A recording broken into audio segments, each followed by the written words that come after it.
Assalamualaikum warahmatullahi wabarakatuh. Perkenalkan, nama saya Calista Febria. Di sini saya akan menjelaskan bagaimana cara mengucapkan bunyi font pada mata kuliah kajian kebahasaan materi fonologi. Yang pertama, teman-teman, kita mulai dari yang bilabial. Jadi cara bilangnya itu sedikit ditahan gitu di kedua bibir, lalu kita bilang contohnya seperti p, b. Selanjutnya untuk yang m, yang sengawan ini cara bacanya beda ya. Yang ini tuh harus sedikit mengangguk gitu, seperti gitu, kayak kita lagi mikir gitu cara ngomongnya. Selanjutnya yang ini, yang terakhir, itu cara bacanya. Ini cara bacanya itu sama kayak yang atas tuh, jadi bibir kedua tuh harus bertemu. Jadi tapi ini bedanya kayak lagi terkecil gitu teman-teman. Jadi wah gitu. Selanjutnya di sini ada labiodental dan dia punya dua huruf ya teman-teman. Ini ada F sama V.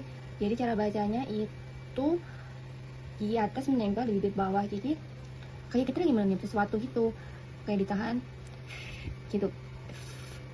Itu ya. Selanjutnya ada apicodental. Ini cara bacanya hampir sama ya teman-teman sama ini, tapi beda gitu. Jadi cara bacanya ini tuh gitu ya, jadi pakai tadi. Selanjutnya kita ada laminoalveolar.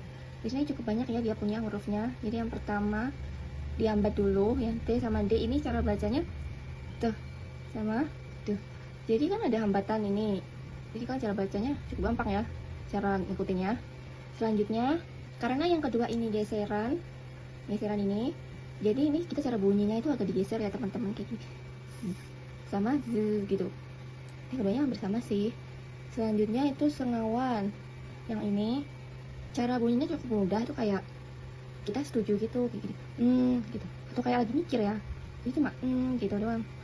Selanjutnya ada huruf R. Ini kan dia getaran, jadi kita harus bacanya ada getarannya gitu. Dan ini cukup gampang juga, kayak huruf R di bahasa Inggris itu cara bunyinya R gitu.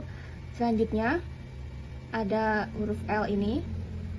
Jadi sebelum kita ngucapin ini kan ini sampingan ya, jadi agak telat gitu ngomongnya dari lidah sama rahang.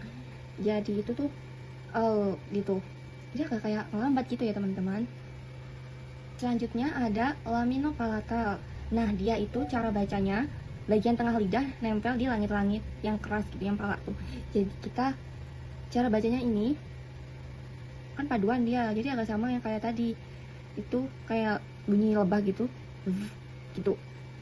Selanjutnya yang ini sebenarnya angkanya ini ya teman-teman, simbolnya ini itu cara nyebutnya cukup susah ya, karena sengawan ini cara bacanya itu gini gitu ya.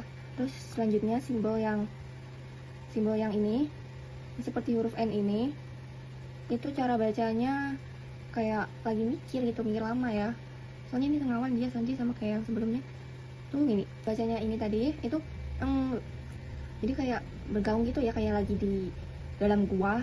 Jadi selanjutnya ada huruf Y ini yang hampiran, itu dia cara bacanya sama seperti yang ini ya teman-teman, karena hampiran jadi kayak ditiup gitu begitu ya.